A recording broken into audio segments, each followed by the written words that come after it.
Hey there, it's Friday the 20th of February. Let's break this thing down. And hopefully none of this stuff is permanently glued together where it's not supposed to be. All right, man, they came right apart. They're well glued together. There were some pools here of uncured glue that I'm gonna have to scrape that stuff off.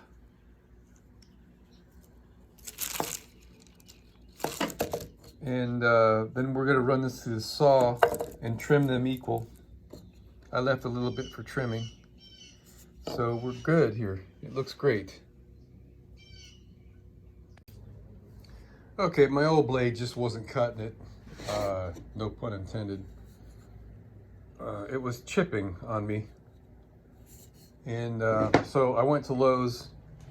I got another one of these spider tarantulas. This one's 8 1/4. They had a 10-inch, but it was 50 bucks. And I wasn't ready to spend 50 bucks. This was like $34. And an 8 1/4 will be enough for me. So the DeWalt was a good one. It really did a good job. It was nice. It was pretty quiet. But it's just seen better days. It's a little tired. It's still a good blade. It'll still do a lot of good cutting, but I'll just put that up there. We'll put this 8 1/4 on. That'll give me enough height to cut this 1.5 inches while it's on top of my sled, which is about 1/4 inch. And then I can trim all these ends. I already trimmed these. You can see right there, it was kind of like chipping.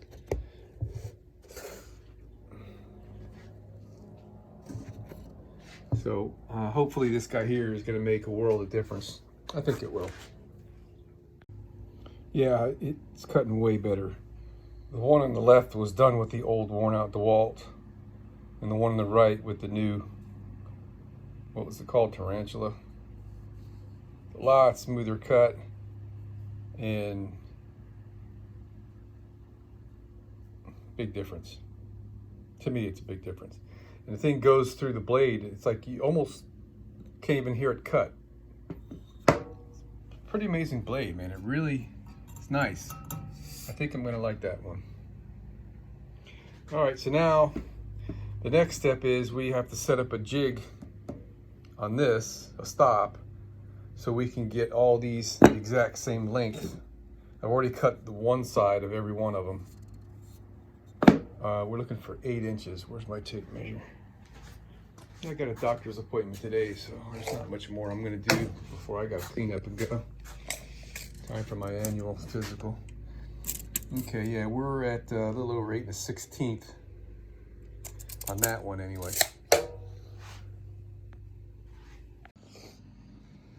Oh, this is what I used.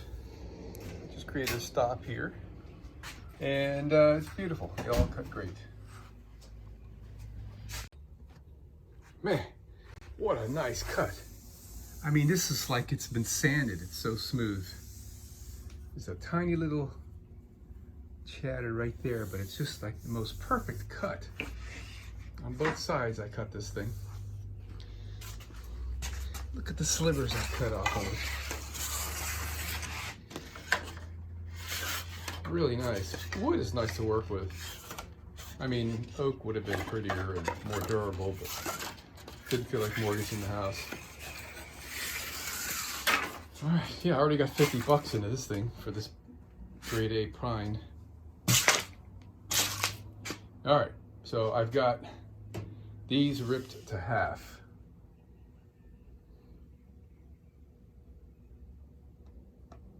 Yeah, I think I kind of screwed up on something here.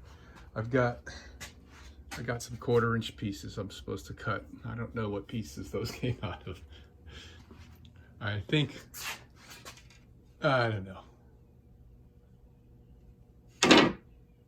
Yeah, I think I might have screwed that up.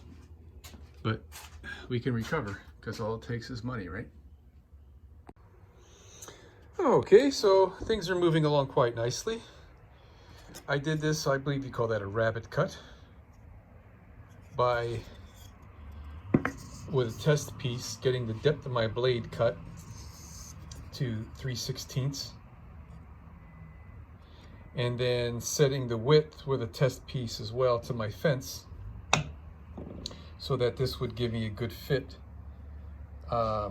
this way, 1/2 inch. These were easy. So, all right, let me back up. I would set the fence to that cut right there, so that this is rubbing up against the fence, so you can't accidentally go too far. And I'm doing this on my sled to give me a good 90 degree. I'm sliding the sled back and forth to make the cut. And then I just manually pull this thing back a little at a time and make repeated cuts until I've done the whole thing. And then at the end, I just slide back and forth like this and kind of just trim it smooth. So those 4 cuts were easy. That's this one, that one, and that one. So I revised the drawing rather than showing the space between each of these, just showing the distance from the end of this piece of wood. So you can see I got 1 inch and 15, 4 3/16, etc., etc. So then I set my saw to those increments, and that's the right side. Sorry, that's the right side of each of these little pieces of wood. Okay, that would be the longer length from the end to there. And each of these pieces is 1/4 inch. So I've got a 3/16 of an inch drill bit here.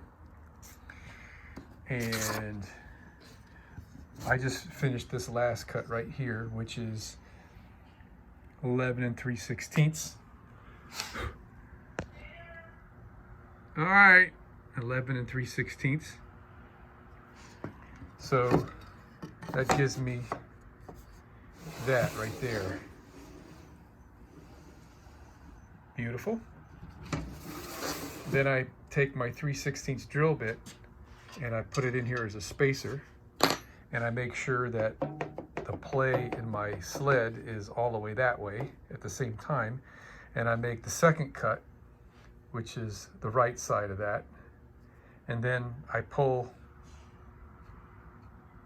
push this back a little at a time and make multiple cuts. And I don't have to worry about going too far because the fence is already set at the other end. So now these are cut and those are cut, and we're ready to assemble the 4 corners. Next, I'm going to make these 1/4 inch pieces, providing I've got enough wood. Hopefully I didn't screw up that part. And if I do, that'll be great. Then we can glue this whole thing together. All right, so we're good. The screw up that I did the other day, yesterday or this morning, I forget when it was, that I ripped the 1 to 1/2 inch, and I wasn't supposed to. That was because I was going to be getting 2 pieces of 1/4 inch out of that length, but I have enough to make the 5 pieces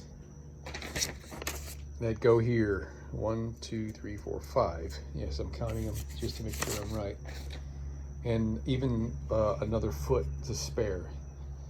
So what I've done, and I think I can do this, I've set my saw to 12 1/4.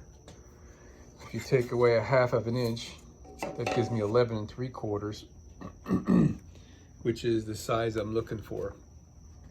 And I just verified by measuring from this side of the blade to this wood, and I get 11 3/4. So now what I can do is I can put my sled back up here.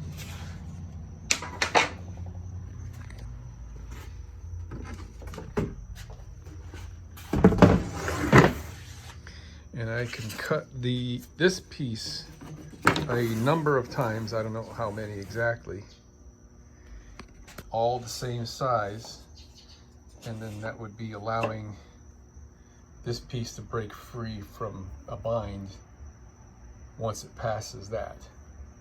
So I'm going to do that first, and then the remaining ones where this piece starts to get too small to sit in the sled, I'll just do manually one at a time.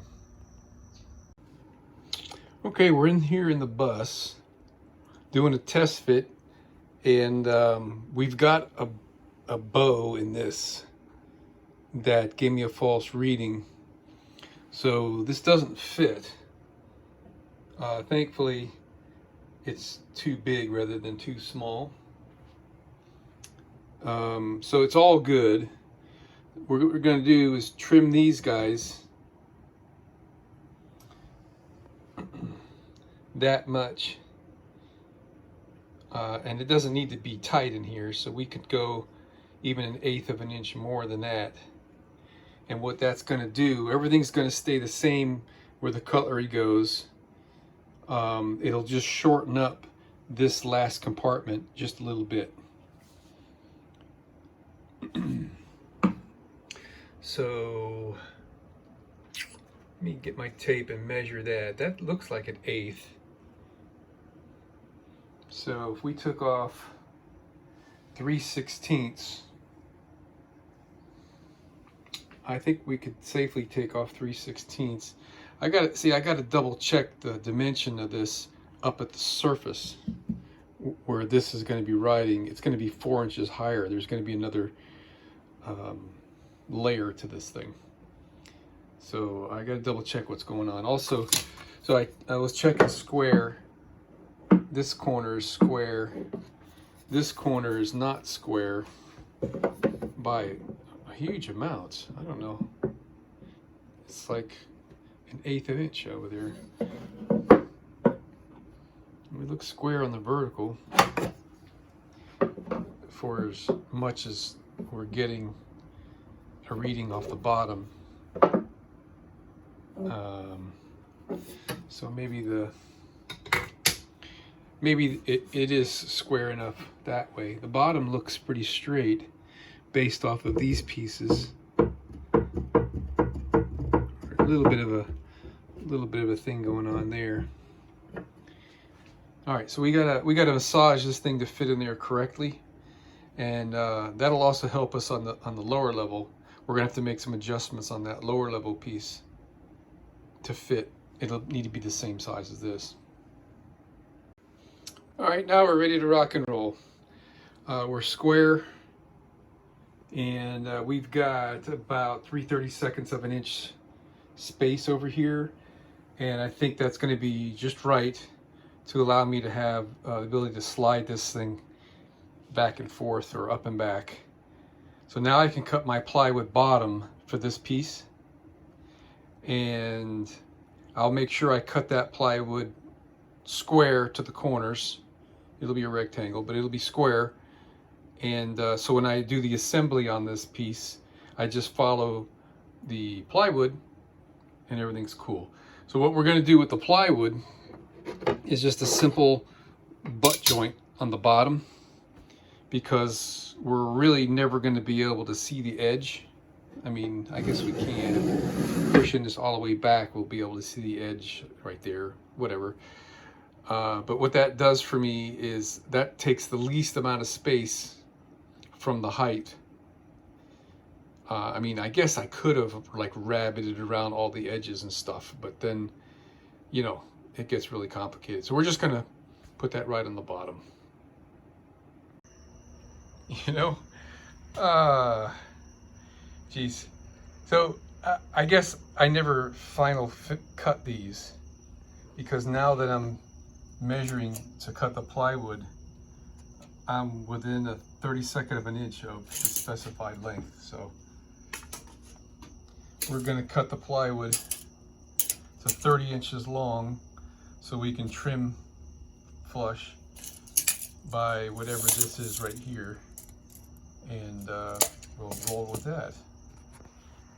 Yeah, better be lucky than good. I keep saying that over and over again. Okay, we got a dry fit here. Everything is to size. I gotta soften all these edges. We did a little test fit here, how the knives are gonna sit, and it's really pretty nice. I mean, that's kind of messed up.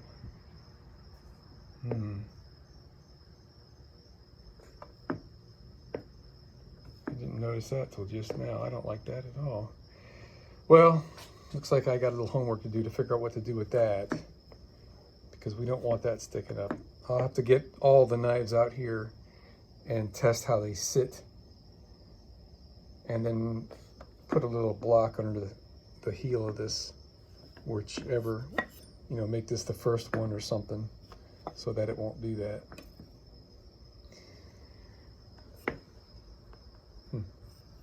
Oh, not a biggie. Hey, you know what? You got to be flexible. So it's 20 after 8, and I've had it for a day. So I figured out what we're going to do with the corners. I'm going to drill and countersink. I have some little number 6 brass wood screws. I could put 2 in each corner, and that'll make that real easy to put together. After we get it sanded, I can do the 4 corners, and then we'll still be a little flexible. And then we can put the bottom on and glue and staple the bottom and staple right into it. And that'll be like fabulous. Then we'll run the router around the edges to trim off the plywood. These, we decided we're gonna make them a loose fit and not glue them in. So I got to make them about that loose so that there'll be room for the finish. We're going to use water-based polyurethane. We got a quart of it left over from another project. Right now, I was fitting these for glue. That one was just accidentally over-sanded it, but now that's going to be perfect. We're going to make them all that way. Okay, good night.